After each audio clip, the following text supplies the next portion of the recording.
Hello and welcome. Today I'm adding Block'em Sock'em from the Indie Heroes Collection 4 to my ever-growing list where I rank every Evercade game ever. Block'em Sock'em was developed by Second Dimension Games and John Hancock. As an aftermarket game for the Mega Drive, there's no nostalgia here and there's not really a story. Well, not I know of. You control John Hancock as he wants to, get rid of some blocks, I guess. Gameplay. You control John Hancock at the bottom of the screen, holding a block, and you have to toss it up into the air and match it with blocks of the same colour as the one you're holding. Or if there's no defined colour, it will take the colour of the first one it touches. Otherwise it will remove any blocks of the same colour as the block that you've tossed, and keep going until it hits another colour, or a wall.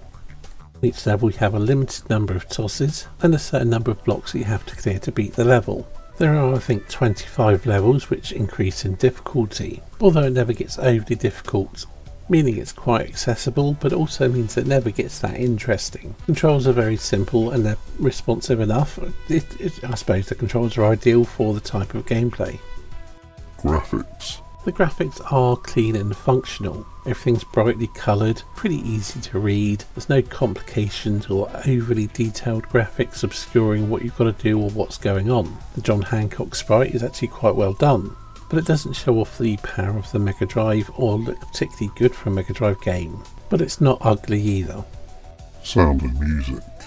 The sounds are rather sparse and what the sound effects there are very muted, but it's fine, it's not a big issue. The music itself is quite jolly and upbeat and pretty well done. I'd also say it's very Mega Drive sounding. Overall opinion. At first glance, Block'em Sock'em seems like a passable puzzle game for the Mega Drive. While certainly not pushing any boundaries or being overly impressive, it looks and sounds well enough and plays well enough.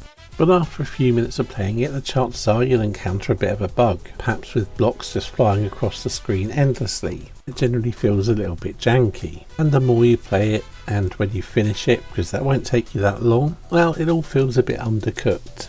With more polish and a lot more levels, maybe it could have been a decent game. As it is, it's something you might play through just the once, but probably won't come back to. Ranking.